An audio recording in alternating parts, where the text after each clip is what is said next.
Sejam muito bem-vindos a mais um episódio do Estratégias de Renda Fixa.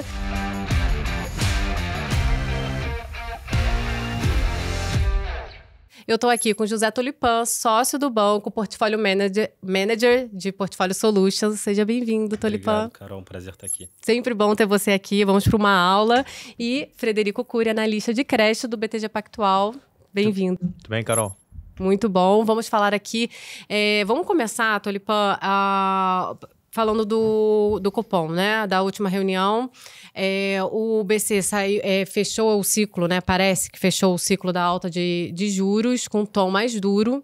Qual a sua interpretação para isso? E como você viu também como o mercado está precificando essa política monetária do Banco Central? Então, Carol, vou começar comentando dessa última reunião, né? Teve um debate grande em relação ao se o Banco Central iria ou não subir essa alta agora de 0,25, levando a taxa Selic para 15%. O que a gente viu foram dados de atividade mais fortes, que acabou fazendo com que o próprio Banco Central mudasse um pouco o tom da comunicação e optasse por essa última alta de 0,25. Né? A gente fala última alta porque a gente entende que o ciclo se encerrou. A comunicação oficial do Banco Central é de que é uma pausa, né? Que ele está interrompendo o ciclo de alta e está tentando levar as expectativas para uma postura, né, de mais alto por mais tempo. Né? Ele tem falado que a política monetária tem que ficar em território contracionista. A gente entende que 15% é bastante contracionista, né? Então ele deve ficar parado nas próximas reuniões, entendendo que essa é uma forma, inclusive, de ancorar as expectativas de inflação, né? Ao contrário do que aconteceu no passado recente, que houve um processo de desancoragem, principalmente no ano passado, né? Então, o Banco Central, à luz de dados de atividade mais fortes, ele optou por uma postura mais conservadora, né?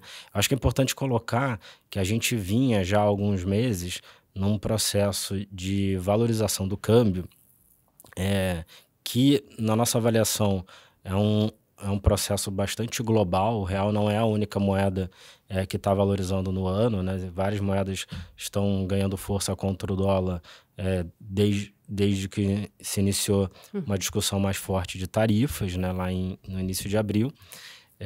E essa valorização do dólar é bastante benéfica para a dinâmica da inflação aqui no Brasil, né? Então, a gente tem uma situação hoje onde a gente continua com atividade forte, está ocorrendo alguma desaceleração na margem, mas isso pressiona muito o hiato, o mercado de trabalho está forte. Então, principalmente para a inflação de serviços, essa dinâmica de atividade forte, ainda que desacelerando na margem, ela é uma fonte de preocupação para o Banco Central. Do outro lado, como o câmbio está apreciando, a gente pode ver boas notícias, né, do lado da inflação, vindo dos bens comercializáveis, né? Todos os bens tradables acabam ficando, né, mais baratos, entre aspas, né, com o câmbio apreciando, né? Então, a gente tem uma situação hoje no IPCA onde ainda existe muita pressão nesses itens, mas tem, né, uma série de outros itens que podem ser beneficiados por esse contexto global, né? É sempre uma dúvida se o contexto global vai permanecer ou não, se essa apreciação do câmbio ela vai continuar, mas isso acaba ajudando à frente, né? Então, a gente entende que o Banco Central ele vai ficar parado por algumas reuniões e que o próximo ciclo deveria ser um ciclo de queda, né? É o que o mercado, inclusive, já precifica, né? Hoje, se você olhar na curva de juros, tem algo como 2,5 pontos, né? 250 bips de cortes precificados, começando mais ou menos ali na virada do ano, entre a última reunião desse ano e o início do ano que vem. Isso é importante, né? É importante até para o investidor estar atento, né? E acompanhar isso. E a gente depois vou voltar aqui com você para a gente falar da estratégia de alocação. Mas, Fred, dentro dessa análise excelente aqui do Tolipan, né? De contextualizou aqui da questão da política macroeconômica, como é que a gente está vendo, como é que isso impactou no mercado de crédito? Assim, Carol, acho que hoje o mercado de crédito tem como principal variável em termos de impacto justamente a MP 1303, que justamente deverá incorrer uma tributação em cima dos ativos isentos a partir de 2026, né? Então a gente viu um mês de junho extremamente aquecido, seja em aspectos de mercado primário, como também de mercado secundário. Né? No mercado primário, acho que foi o mês mais forte do ano em termos de novas emissões, considerando CRIs, CRAs e debêntures incentivadas. E também no mercado secundário, um mês muito forte de vendas. Se não me engano, também teve movimentações na ordem de quase 95 bilhões de reais. E o que fez esse mês de junho estar tão aquecido é justamente essa corrida, seja por parte de investidores, seja por parte de fundos de investimento, em tentarem efetuar uma corrida em busca de ativos isentos para conseguirem montar o maior volume de estoque de ativos de crédito privado isentos ainda em 2025, uma vez que, se essa MP de fato for efetivada, esse início de tributação, né, que a gente até conversou no nosso último Estratégia Renda Fixa, ficaria para todos os ativos isentos em torno de 5%, somente começaria a valer a partir de janeiro de 2026. Ou seja, todo o estoque adquirido em 2025 permaneceria isento, né, salvo se não tivermos qualquer outro tipo de mudança nessa nova norma. Portanto, o que a gente viu no mês de junho foi essa corrida, seja através do mercado primário, através de novas emissões que vieram ao mercado, seja através mesmo de ativos no mercado secundário. O ponto é que esse volume aquecido não veio só por parte da demanda, não somente por investidores ou fundos de investimento, mas por parte das empresas também. Então, foi oferta e demanda, né? Foi oferta e demanda muito aquecida. E do lado das empresas, também teve uma corrida para justamente conseguirem emitir dívida ainda esse ano, uma vez que as dívidas que forem emitidas dentro do mercado de capitais no ano que vem, uma vez que vão incorrer com uma tributação de 5%, por mais que possa parecer um valor pequeno em cima do valor absoluto da taxa final, do spread final em cima desses ativos, o ponto é que vai ficar mais caro para as empresas, que terão que compensar esse ganho de tributação para o investidor. Então, já vislumbrando um aumento de custo das despesas financeiras das novas futuras emissões, começou essa corrida por parte das empresas aqui no Brasil para conseguirem acelerar novas captações e, consequentemente, assegurarem esse nível de spread, né? E isso somado já àquele histórico de spreads amassados, que a gente inclusive também mencionou nos nossos últimos programas, justamente por conta da elevada demanda de ativos por crédito privado corporativo, por conta das taxas nominais elevadas, reflexo da taxa Selic na máxima história, inflação também bem elevada. Os ativos de renda fixa estão muito interessantes e atrativos nesse momento. Os spreads já estavam muito amassados. Então, as empresas têm motivos a mais até para vierem ao mercado agora, porque não só vão assegurar um custo de dívida menor para o ano que vem, né, imaginando que essa MP vai se consolidar, mas também porque os spreads muito amassados, mesmo que agora promovam uma taxa nominal de juros muito elevada para as empresas e, consequentemente, aumento das despesas financeiras, por sua vez, fluxos de caixa mais apertados e, consequentemente, aumento da alavancagem, a partir do momento que a gente entra em uma conjuntura de redução da taxa Selic, um retrocesso da inflação, o spread que ela captou não vai se alterar. Então, esse spread em cima de um novo indexador, uma nova Selic, um novo CDI, um novo IPCA reduzidos, vai justamente direcionar também a uma redução de despesas financeiras. Então, essas duas variáveis que eu mencionei estão justamente levando as empresas a acelerarem ao máximo o processo de emissão, inclusive empresas que haviam emitido há 2 meses atrás, já estão emitindo novamente agora. Novamente com um spread, inclusive nos mesmos tipos de séries atrelados à inflação, CDI pré-fixado, com um spread um pouco mais amassado, justamente para conseguirem assegurar essa taxa isenta e a um menor custo para o ano de 2025, imaginando que em 2026 teremos essas mudanças.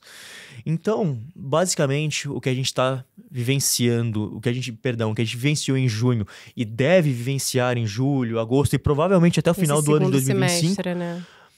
O mercado, tanto secundário como primário, bastante aquecido.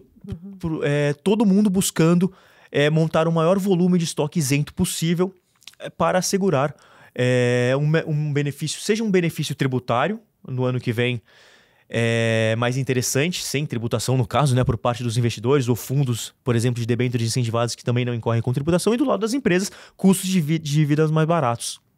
Então, a gente deve muito provavelmente ver empresas que talvez nem estavam com o planejamento de vir a mercado esse ano, justamente reforçando o seu caixa, efetuando novas emissões para também garantirem esse benefício que provavelmente será perdido no ano de 2026. Como reflexo disso tudo, como eu mencionei, foram justamente os spreads que já estavam amassados, justamente por conta da demanda elevada. Também, talvez, assim, falar que eles vão fechar ainda mais, eu acho que é um pouco forte. Muitos, inclusive, casas de crédito privado, gestoras, entendem que a gente está chegando muito próximo do piso de crédito privado corporativo, até porque começa a perder também a atratividade se fechar ainda mais. Só que depois dessa MP, pode ser que esse piso reduza um pouco mais ainda e tenha ainda uma certa margem para fechar. O que eu quero dizer com isso na prática, que por mais que muitos ativos estejam parecendo pouco atrativos, estando com spreads até mais negativos sobre a NTNB de referência em caso de emissores mais high grades, entre aspas, pode ser o novo normal. Isso, né? Então, spreads ali pagando 20, 30 bips sobre a NTNB de referência em ativos, por exemplo, de mais high grades, que são aquelas empresas com crédito mais sólido, o que antes poderia parecer pouco interessante, agora, teoricamente, é a joia da coroa do mercado secundário, do mercado primário, uma vez que a tendência é fechar ainda mais. Então, vale os investidores ficarem mais atentos, justamente com a movimentação desses spreads, e para aqueles ativos que estiverem com algum prêmio um pouco mais descolado do que o resto da indústria, aproveitar a oportunidade, porque a tendência, de novo, pode ser, a gente já está muito próximo do piso, eu acredito, em termos de spread histórico de crédito privado. Porém, após essa MP, pode ser que esse piso reduza um pouco mais. Então tem um ganho ali intrínseco que pode fazer sentido o investidor buscar capturar. Não, excelentes pontos para o investidor que está olhando ali para a renda fixa. Esse segundo semestre aí, então, parece ter bastante oportunidades e tem que olhar, né? Isso, aproveitar. E aí eu vou jogar para você, a bola para você, Tolipão. O que você diria para o investidor, né, que está olhando para a renda fixa? Como é que eu faço a minha alocação, né? O que está mais atrativo, o que não está hoje? E como é que você está vendo também? Vamos aproveitar aí o segundo semestre, né? Já que a gente tá em julho, falando de junho e está em julho, né? Então, eu acho que tem bastante oportunidade mesmo, né? Num ambiente de juros tão elevados, né? A renda fixa, ela fica, obviamente, bastante atraente, né? Acho que se você começar pelo mais conservador, né? Um investimento mais básico, né? O próprio CDI está te entregando hoje um juro real muito elevado, né? A gente não costuma olhar tanto o CDI em termos reais, né? Mas é uma medida que eu particularmente gosto de olhar, que é você projetar o que é o CDI para frente, exclui a inflação esperada, e você vai ter uma ideia do que é o juro real que está embutido ali, né? Então, se você olhar a expectativa do mercado para o CDI nos próximos 12 meses, né? Hoje o mercado precifica isso todo dia, né? É algo como 14,70, 14,60, fica oscilando, mas o juro médio, por mais que o Banco Central comece a cortar juros em algum momento, aparentemente fica nesse patamar. Como a expectativa de inflação para os próximos 12 meses é abaixo de 5%, que é o nosso call hoje, a gente está falando de um juro real de próximo de 10%. Né? Então é um juro real muito elevado, né? Que é motivo pelo qual o Banco Central, na verdade, é o objetivo do Banco Central para desacelerar a atividade, para a gente fazer o processo de desinflacionar e perseguir a meta de inflação. Então, o Banco Central elevou o juro real. Essa última alta foi entendida como uma decisão bastante conservadora do Banco Central, né, de deixar a política monetária mais restritiva, e isso, do olhar do investidor, torna o investimento em renda fixa, o pós-fixado ou um pré-fixado mais curto, mais atraente. Né? Agora, o restante da curva de juros, né, quando a gente vai esticando os vencimentos, também são influenciados de alguma forma por essa política monetária mais apertada. Né? Então, a gente gosta bastante dos ativos atrelados à inflação hoje, não necessariamente porque a gente acha que a inflação vai subir, pelo contrário, na nossa trajetória de inflação, a gente vê uma desinflação acontecendo para frente, pelos motivos que a gente já comentou aqui, de que alguma desaceleração da atividade deve acontecer com esse nível de taxa de juros, e porque a gente vê um câmbio numa trajetória de apreciação por efeitos até mais globais do que locais. Né? Nesse cenário, não vai ser o componente da inflação que vai te trazer o retorno, mas o componente do juro real que está embutido nesses títulos, né? Então, enquanto você tem um juro real muito elevado num prazo curto, num pós-fixado ou num pré-fixado curto, em papéis em IPCA você garante um juro real muito elevado, não tanto, mas também muito elevado, por muito tempo, né? Então, é um trade-off bem interessante entre o que você prefere, né? Você quer ter o IPCA mais 10 por 12 meses e um risco de reinvestimento, de não saber qual que é a taxa que vai estar lá na frente, ou você quer ter IPCA mais 7,5 por 7 anos, IPCA mais 7 por 10, 15 anos. Então, esse é o trade-off hoje. Eu acho que cada investidor vai responder essa pergunta de uma forma. Sim, tá? Cada um tem um perfil, cada um tem um objetivo. perfil. Eu acho que é muito atrelado ao perfil, à tolerância a risco, né? Porque os ativos mais longos, eles acabam tendo uma volatilidade mais elevada, e ao horizonte de investimento, né? Então, nos nossos portfólios, a gente sugere uma alocação maior em inflação, porque você garante um juro real mais alto por muito tempo. Historicamente, muito raro a gente ver um patamar de 7 ou acima disso. Se você vai para o crédito privado, você ainda tem os spreads, que de fato reduziram muito, mas com a isenção, na prática, o que está acontecendo é que o investidor está olhando muito para a isenção e talvez um pouco menos para o spread. Então, Exato. É como se a isenção fosse o spread ali de alguma forma, né? Então você ganha uma taxa além da NTNB de referência, né? Então a gente gosta particularmente desses papéis em IPCA com um pouco mais de duration, né? Porque a gente acha que uma taxa interessante para um momento interessante. Essas taxas já estão elevadas há bastante tempo, mas a gente estava num ciclo de alta de juros, o câmbio estava muito mais depreciado. Então a gente está tendo essa conversa agora num contexto global que obviamente pode mudar do dia para a noite. Mas ontem, inclusive, né? Bom a gente falar, hoje é dia 10 de julho, ontem o Trump, né, anunciou as tarifas aí 50% no Brasil. A gente vai ver também como isso vai impactar, se de fato serão executadas. Exatamente. Acho que está muito cedo para falar ainda, mas pode ser talvez um gatilho que mude essa tendência, né? Eu acho muito cedo para dizer ainda, mas o contexto global hoje, né, é de um dólar mais fraco, é o que a gente estava vendo pelo menos até ontem, né? Então, isso acontecendo é benéfico para a inflação, faz com que o Banco Central eventualmente possa cortar mais os juros ou mais cedo, e aí essas taxas de juros tão elevadas, elas não vão estar aí por muito tempo. Então, é por isso que a gente tem esse viés de querer aproveitar essa taxa por o máximo de tempo possível. Então, a gente prefere os ativos em IPCA, de novo, não por conta da inflação em si, mas porque ela garante um juro real bastante elevado. Qual a duration média que vocês estão colocando quando essa mais longa? A gente, nos nossos portfólios, algo entre 7 e 8 anos de duration. Para os ativos de crédito privado, a duration é um pouco mais curta, algo entre 5 e 6 anos de duration. Aí depende muito da emissão do papel. Eu acho que nesse lado do crédito privado, já entrando aqui um pouco na área do Fred, mas acho que é muito importante fazer a curadoria do crédito, né? Porque acho que o contexto macro a gente já discutiu bastante aqui, mas olhar de fato qual que é o risco de crédito que você está correndo naquelas empresas. Eventualmente o spread está mais fechado, mas é uma boa empresa, faz sentido. Não é porque o spread está mais aberto em outra que vai fazer sentido se a qualidade de crédito não for adequada. Exato. Não, ótimo gancho. E aí, Fred, vamos falar aí do Top Pix, se mudou alguma coisa e não sei se você quer comentar também sobre isso. Então, acho que o Tulipão foi perfeito nesse aspecto, né? Pelo nível de taxa que está atualmente negociando os papéis, mesmo que os spreads estejam amassados, no final, o investidor vai imaginando que ele não saia antes, né? E desconsiderando marcação a mercado, ele vai carregar IPCA mais 7 até o final do vencimento.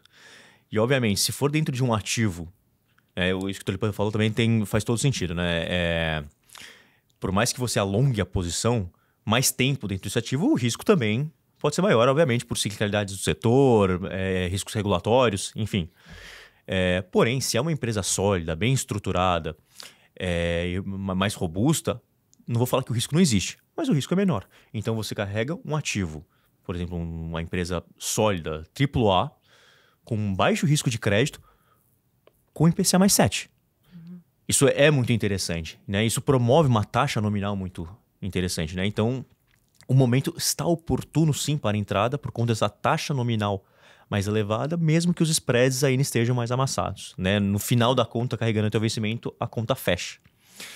E falando do Top Picks, tivemos novamente muitas mudanças, não por conta de alguma questão de risco de crédito dos emissores que retiramos, mas justamente por conta desse fluxo tão aquecido no mercado secundário que fez com que diversos papéis tivessem seu lastro encerrado e por conta disso retiramos do Top Picks. Foi o caso de Rota das Bandeiras, Hélio Valgas, Linha de Taubaté e Madeiro. Todas essas empresas nós retiramos por conta de um baixo lastro dentro desses papéis e o motivo justamente por conta da elevada demanda que esses papéis estavam sofrendo.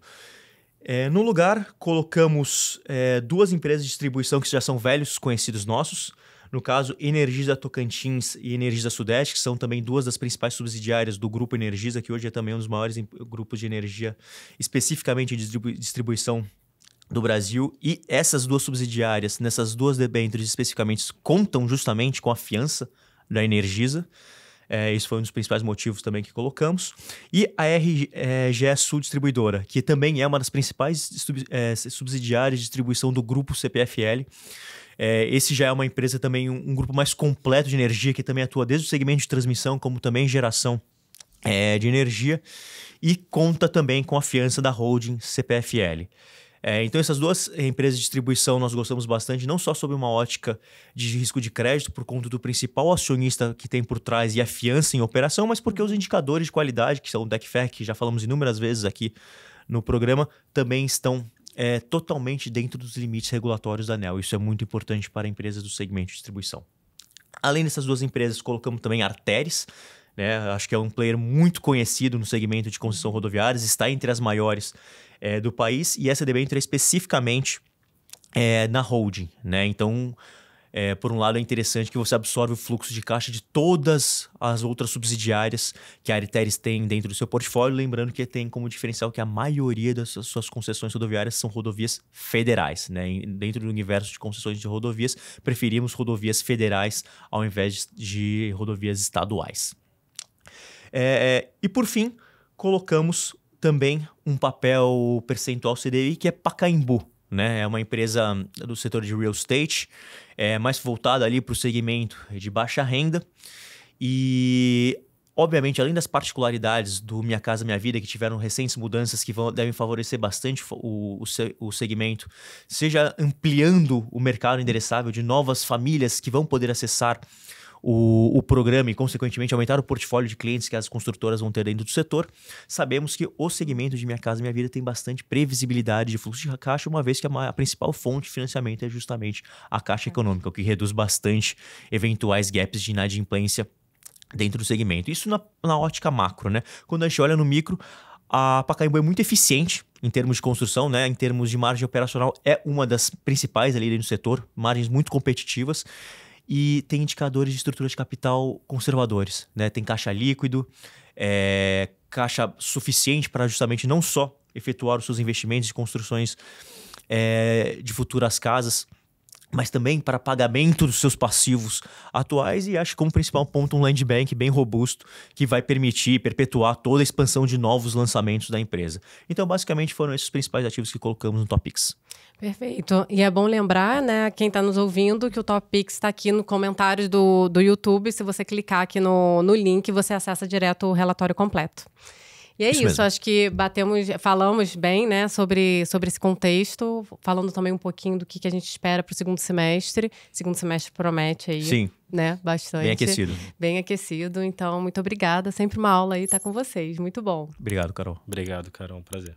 Muito obrigada e obrigada a vocês que nos acompanharam até aqui, espero vocês no próximo episódio.